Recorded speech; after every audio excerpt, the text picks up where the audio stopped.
네, 6학년 친구들 안녕하세요. 오늘 우리는 미술 시간인데 사회와 관련해서 조금 더 재미있는 미술을 해보려고 합니다. 세계의 미술에 대해서 조금 공부를 해볼 건데요. 우리가 여기 보면 패들릿을 사용해서 이 지도에다가 어떤 것들을 올리고 하는 거에 이제 익숙해졌잖아요. 선생님이 이거를 통해서 세계 각지에 어떤 미술 작품들이 있고 어떤 화가들이 있는지 이런 것들을 좀 설명을 해줄 겁니다. 그런 다음에 우리 여러분 똑똑한 친구들 잘 기억하고 있을 것 같은데 우리 전 세계 지구에 대륙이 몇 개가 있었죠? 그렇죠. 우리 6대륙이 있었고 5대양이 있었잖아요. 그중에서 6개의 대륙 각각에 어떤 나라들이 속해 있는지도 대략적으로 알고 있을 겁니다. 이 각각의 대륙에 속해 있는 나라들 중에서 조금 대표적인 나라들의 미술 작품을 소개를 해주도록 할게요. 먼저 어느 대륙부터 갈까요? 여기 북아메리카부터 시작을 해볼까요? 우리가 흔히 북아메리카라고 하면은 캐나다랑 여기 보이는 미국 이렇게 두 나라를 많이 이야기를 하고 멕시코는 조금 애매해요. 북아메리카로 보기도 하는데 약간 미국이나 캐나다와는 문화가 너무너무 달라서 약간은 뭐 남미에 가깝다 얘기를 하기도 하고 또는 그냥 중앙아메리카다라고 얘기하기도 해요. 그래서 보통은 북아메리카라고 부르지만 독특한 나라가 있다라는 거 알아두시고 먼저 북아메리카라고 하면은 캐나다는 선생님 왜 무시해요? 이렇게 할 수 있는데 미술이 없는 게 아닙니다. 너무너무 많은 미술 작품이 있는데 미국이 조금 선생님 봤을 때 여러분이 알아보기 쉬운 작품들이 있어서 이렇게 해봤어요. 3가지 정도가 있는데 혹시 이 앤디 워홀의 이 작품 본 적 있나요, 여러분? 이거는 다소 좀 현대적인 미술이에요. 미국은 역사가 길지는 않기 때문에 예전에 사용한 그런 유화나 이런 화풍이 좀 유럽스러운 화풍보다는 현대 화가들이 인기가 많은 것 같아요. 이런 미국의 앤디 워홀이라는 사람은 우리가 흔히 보일 수 있는 이런 상업적인 그런 미술을 한 사람입니다. 그래서 코카콜라 이런 것도 있고요. 그리고 이 그림 팝아트로 되게 유명한 그림이죠. 로이 리히텐슈타인이라는 사람이 미국의 팝아트 작가인데요. 화가인데요.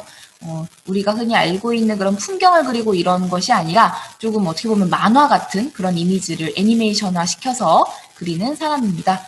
되게 유명한 그림이에요.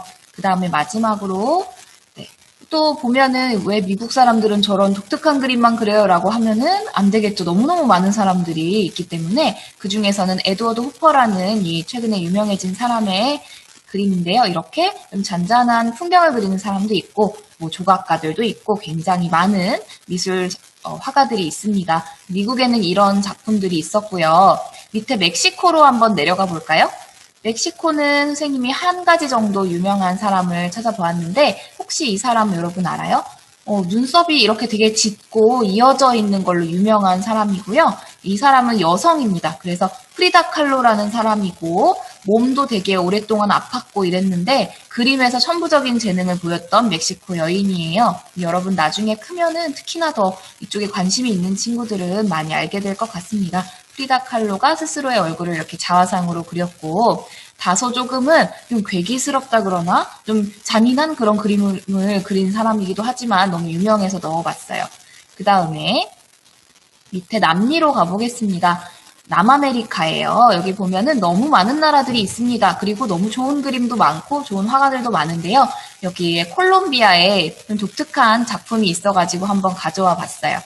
이거는 아까도 이렇게 클릭해서 보여주면 좋았을 텐데 여기 모나리자라는 그림은 이미 유명해진 레오나르도 다빈치의 그림이죠. 그런데 이 옆에 보면은 이 작가는요. 이름을 다시 보면 페르난도 보테로라는 사람인데 모든 작품을 이렇게 패러디를 많이 하거든요. 사람들이 나온 작품을 주로 패러디를 하는데 이렇게 되게 통통하게 그려요. 되게 동글동글한 사람으로 그려서 되게 인기가 많은 그런 사람입니다.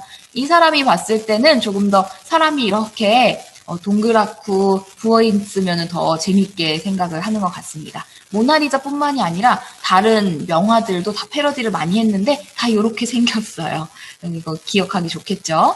그래서 여기에서 이제 아메리카 대륙은 2개를 보았고요. 그 다음에 어디로 갈까? 유럽으로 한번 가볼까요? 유럽은 사실 우리가 흔히 많이 알고 있는 작가들이 굉장히 많습니다.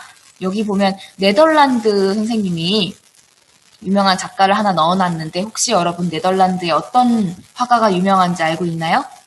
우리가 딱 보면 알 수 있는 지난번에 우리를 모노타입으로 고통받게 했던 그 작가입니다. 뭐냐면 네, 빈센트 반 고흐도 네덜란드 사람이에요. 그래서 이 네덜란드에서 그림을 주로 그렸고 빈센트 반 고흐 같은 경우에는 어렸을 때 굉장히 불우하고 좀 아주 어렸을 때는 잘 살았기 때문에 화가가 될 수 있었지만 점점 갈수록 생활이 궁핍해져서 동생의 그런 도움을 많이 받고 그림을 그리게 되고요. 죽고 나서야 되게 유명해지고 돈을 많이 벌 수 있는 그런 화가가 되었다는 슬픈 사람이죠. 자기네 좀 앱상트라는 술을 너무 많이 마셔가지고 정신착란으로 자기 귀를 자른 사람으로도 유명하고요.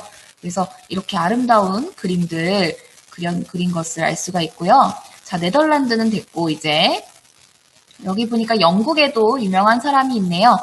여기 영국에 이런 그림을 그렸어요. 베네치아의 카날 그란데라고 해가지고 이렇게 번진 것 같지만 또 언뜻 보면 사진 같기도 하고 이렇게 빛을 이용한 작품도 있었고요. 그 다음에 밑에 봤더니 자, 스페인 마드리드에 찍어놨지만 스페인에 보면은 유명한 사람이 있습니다, 여러분. 파블로 피카소 많이 들어봤겠죠? 피카소는 미술에 대해서 많이 알지 못해도 알 수 있는 그런 작가입니다. 그래서 대표적인 작품입니다. 우리 교과서 같은 데 많이 나오는 우는 여인이라는 작품이고요. 이 피카소라는 사람은 그림을 되게 못 그려요. 이렇게 생각하면 안 돼요. 이거는 입체적으로 이렇게 이 여인의 옆모습, 여기 보면 이거 코랑 입은 옆모습이고요. 앞에서 보는 이 눈동자는 앞모습이죠. 다양한 각도에서 본 사람을 한 장면에다 그리다 보니까 이렇게 되었어요. 그래서 시험적이고 굉장히 도전적인 그런 작품을 많이 그린 사람입니다. 피카소, 스페인 사람이라는 거. 그 다음에 이제 여기 밑으로 조금 내려와서 와 여기 봤더니 사실 이 중동 있잖아요. 터키나 이라크, 시리아, 요르단, 이스라엘 이쪽은 작품이 많을 텐데도 아직 우리나라에 많이 알려진 바는 없어서 작품을 찾기가 좀 어려웠어요. 근데 여기 보면은 팔레스타인이라고 있죠. 아직도 지금 분쟁 지역이긴 한데 예루살렘, 이스라엘의 예루살렘을 이렇게 두고 팔레스타인의 술리만 만수르라는 사람의 작품을 한번 가져와 보았습니다. 역시 종교적인 이슬람의 색채가 많이 드러나는 그런 그림이죠. 여기 보면은 터번 같은 것들을 쓰고 있기도 하고요. 그리고 여기 보면은 이렇게 이 사람들이 많이 입는 소재의 옷들과 그리고 사막이나 이런 것들을 볼 수가 있습니다. 되게 재밌는 그림이에요. 종교적인 색채도 많이 드러나 있고 이 왼쪽에 있는 게 술리만 만수르가 그린 그림이고 이 오른쪽에 있는 거는 이집트 출신의 작가가 그린 겁니다. 자, 그 다음에 우리가 여기까지 알아보았고 아프리카로 한번 가보도록 할까요? 아프리카는 두 군데 카메룬과 탄자니아의 작가들을 한번 만나보도록 하겠습니다. 여기 이렇게 보면은 중앙아프리카 공화국과 나이지리아 옆에 카메룬이라는 작은 나라가 있는데요. 작진 않죠. 사실 되게 넓어요. 이 카메룬이라는 나라에는 조엘 음파두라는 이름이 되게 귀여워요. 음파두라는 사람이 그림을 그린 것을 올려놓았습니다. 그래서 아프리카이기 때문에 피부색이나 이런 것들을 보면은 여기 아프리카다라는 것을 알 수가 있고 이 사람은 벽화처럼 이렇게 분필이나 이런 것들을 이용해서 낙서하듯이 그림을 자유롭게 그리는 사람으로 유명해요. 그래서 너무 귀엽고 재치 있는 그림이었습니다. 그 다음에 여기 보면은 탄자니아도 되게 크죠. 루안다, 부룬디, 케냐, 우간다로 둘러싸인 탄자니아에도 여기 오늘 우리가 조금 눈여겨봐야 할 그런 그림인데요. 에드워드 사이디 팅가팅가라는 사람 이름이 다 너무 귀여워요. 아프리카 사람들은 팅가팅가라는 사람의 그림입니다. 그래서 이 사람은 되게 뚜렷한 색채 여기 팅가팅가라고 그려져 있죠? 써져 있어요. 에드워드 사이디 팅가팅가. 그래서 이렇게 좀 화려한 색채 또 진한 색채를 사용하기로 유명하고 선 같은 것들이 굉장히 깔끔하고 굵어요. 그래서 마치 컴퓨터로 그린 것 같은 그런 그림을 그리는 사람입니다. 그래서 주로 그림이나 아프리카의 자연을 많이 그렸는데요. 그런 유화나 수채화로 그리는 것처럼 정교한 그림보다는 이렇게 단순화시켜서 애니메이션처럼 그리는 사람이었습니다. 그래서 이 사람이 뒤에서 좀 더 배우겠지만 팅가팅가라는 이름을 따서 아프리카의 이런 화풍이 유명해져서 이 그림 자체를 팅가팅가라고 부르기도 한다고 하네요. 자, 그 다음에 아프리카랑 유럽이 끝났습니다. 이제 우리가 드디어 속해 있는 아시아로 가보도록 할까요? 자, 아시아 봤더니 일단 위에 러시아 쪽을 보도록 하겠습니다. 러시아는 유럽에도 속하고 아시아 지역에도 속하는 나라죠. 여기는 러시아 하면 되게 유명한 추상 화가가 있어요. 바실리 칸딘스키라고 하는데, 칸딘스키라고 하면 진짜 유명하게 여러분 나중에 너 좀 미술 좀 아는구나 이런 얘기를 들을 수가 있어요. 칸딘스키는 이렇게 도형이나 선이나 면 이렇게 색채 정도를 사용해서 우리가 흔히 딱 보면 이게 무슨 그림이다라는 걸 바로 알아볼 수 없는 추상적인 그림을 그리는 사람으로 유명하고요. 이 그림은 따뜻한 추상이라는 제목을 갖고 있어요. 여러분 딱 봤을 때 따뜻한 느낌이 드나요? 사람마다 좀 다를 것 같긴 합니다만 이 칸딘스키의 그림을 보니까 지난번에 우리가 한글날을 맞이해서 했던 오바트의 느낌도 살짝 나지 않습니까? 그쵸?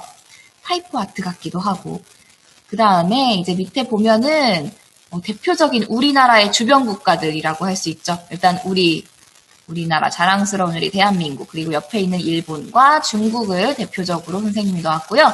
이 동남아시아나 이 서아시아 그리고 이 인도와 같은 이런 나라들 굉장히 많은 작품들이 있을 텐데 더 못 찾아봐서 좀 아쉽긴 했어요. 선생님이 원래는 이 세계지도에서도 몇 개만 딱딱 하려고 하다 보니까 자꾸 욕심이 생겨가지고 이렇게 늘어난 거긴 하거든요. 일단 우리나라부터 한번 볼까요? 우리 대한민국의 네, 우리가 이제 예전에 그런 고대의 유명한 그림들을 보면 이런 식으로 산수화가 많이 있었습니다. 뭐 진경 산수화라든지 이런 그림들이 많이 있었고요. 그리고 또 이런 식으로 이거 누구의 그림인지 혹시 아나요? 역사를 좋아했던 친구들이라면은 알 것 같은데 김홍도가 아니라 신윤복의 그림입니다. 신윤복이 그린 우리나라의 뭐 대표적인 미인이 이런 상이다. 미인도입니다. 그래서 우리는 이제 일본과 중국의 그림도 같이 비교를 해보면서 세 나라가 되게 비슷한 면이 많지만 또 다른 점은 무엇인지 알아보도록 해요. 자, 이렇게 두 가지 그림을 알아보았고 일본을 먼저 볼까요? 중국을 먼저 볼까요? 일단 중국과의 교류가 되게 많았었기 때문에 중국을 먼저 보도록 하겠습니다. 자, 중국의 요즘에 되게 현대적으로 유명해지고 있는 사람입니다. 웬민준이라는 사람인데 이렇게 활짝 웃고 있는 사람의 모습을 그리는 걸로 유명합니다. 뭐 여자든 남자든 어린이든 노인이든 상관없이 다 이런 얼굴을 그려서 보면 되게 즐거워지는 그림을 그리는 사람이고요. 그 다음에 또 고대 미인도를 하나 가져왔어요. 우리나라의 미인도와 또 느낌이 조금 다르죠? 옷차림이 좀 더 화려한 것 같고 빨간색을 좋아하는 중국인들답게 빨간색이 들어가 있고요. 얼굴이 조금 더 서구적으로 생긴 것 같기도 합니다. 그래서 이렇게 더 화려한 느낌의 미인도였고요. 그 다음에 밑에 하나 더 보면은 이승이라는 사람의 화람도라는 작품입니다. 이게 꽃이 많이 들어가 있는 그림입니다. 우리나라랑 조금 비교해보면 비슷한 점도 되게 많은데 아무래도 그림에 좀 더 붉은색이 많이 쓰였다는 점 그리고 우리나라는 좀 여백의 미라 그래야 되죠. 중간중간 공간을 좀 중요시 여겼다면 이렇게 꽉꽉 채워져 있는 점이 좀 매력적으로 다가오네요. 그 다음에 일본도 두 가지를 준비를 해보았습니다. 일본은 일단 일본의 미인도라기보다는 이토 신스이라는 사람의 축제의 그림을 그린 거예요. 일본의 축제에 보면은 밑에다가 이렇게 뭔가를 띄워놓고 얘를 건지는 그런 축제 행사도 있고 이렇잖아요. 그래서 옷차림을 보면 딱 기모노로 일본 사람의 특징이 드러나 있고요. 중국과 일본과 그리고 우리나라가 이 세 나라가 비슷한 듯한 느낌이 들면서도 많이 다르다는 것을 알 수가 있네요. 여기 일본도 마찬가지로 우리나라와 같이 여백을 조금 더 중요시 여겼던 것 같습니다. 공간이 꽉 차 있는 느낌보다는 조금 평온하면서도 이렇게 중간중간에 이런 패턴이나 이런 것들을 이용해서 조금 더 느낌을 줬다고 할 수 있어요. 그 다음에 또 유명한 사람의 그림인데요. 이 카츠시카 호쿠사이라는 사람의 그림이에요. 이 파도 그림 되게 유명합니다. 이게 나중에 해외에도 소개가 되고 하면서 최근이 아니라 예전에도 해외에 소개가 되고 하면서 외국 이탈리아 사람이나 이런 사람들이 이 그림을 많이 따라하고 하면서 좀 만화체 같다 그러나 그런 그림들이 선구적으로 팔리기 시작한다고 하네요. 그래서 일본스러운 이런 그림이었습니다. 여기 보면은 작게 후지산도 보여요. 그래서 재미있는 그림들을 같이 살펴보았고요. 다 보았을까요, 우리? 러시아랑 이쪽도 다 봤고 저 밑에 오스트레일리아 하나만 보면 되겠습니다. 여기 호주입니다. 호주랑 여기 옆으로 살짝 가보면 뉴질랜드도 있는데요. 대표적으로 호주의 작품을 하나 볼게요. 호주는 사실 미국도 마찬가지고 원주민들이 살던 그런 곳입니다. 그래서 여기 오스트레일리아 같은, 호주 같은 경우에도 원래 애버리진이라고 하는 원주민들이 살고 있었어요. 되게 덩치도 있고 약간 아시아인들 같이 생긴 사람들이 살고 있었는데 이제 영국에서 이제 내려와가지고 여기를 지배하고 하면서 이 사람들의 좀 터전을 많이 잃어버리고 했잖아요. 이 바바라 위어라는 사람은 몇 안 되는 이 호주 원주민 출신입니다. 그래서 이렇게 이게 지금 대지와 관련된 땅과 관련된 그런 그림이라고 하더라고요. 그래서 이 땅을 어떻게 표현을 했는지 보면은 되게 기하학적이고 이런 도형들로 표현이 되어 있는 것을 볼 수가 있네요. 그래서 호주 하면 사실 더 많은 작가들이 있지만 이런 원주민이 그린 그런 그림을 보여주고 싶었어요. 여기까지 우리가 세계의 다양한 미술들에 대해서 알아보고 같이 그림들을 살펴봤는데 여기서 중요한 거는 오늘 이야기하지 않았다고 다른 나라들이 그림을 유명하지 않은 것도 절대로 아니고 그리고 이렇게 이 나라들을 대표하는 작품이라고 하면서 올렸지만 사실 이게 엄청난 대표작이 아닐 수도 있다는 것을 알아주세요. 워낙에 많은 그림들이나 작품들이 있기 때문에 그냥 오늘은 살짝 훑어봤다 이렇게 생각을 하면 좋겠고 나중에 서점을 가거나 도서관을 가서 세계의 미술사 이런 책들을 한번 읽어보면 되게 재밌을 겁니다. 그래서 오늘은 여기까지 우리 미술에 대해서 설명을 해 주었고요. 이 다음에 이어서 바로 우리가 오늘 어떤 미술 활동을 할지에 대해서도 더 자세히 설명을 해 주도록 할게요.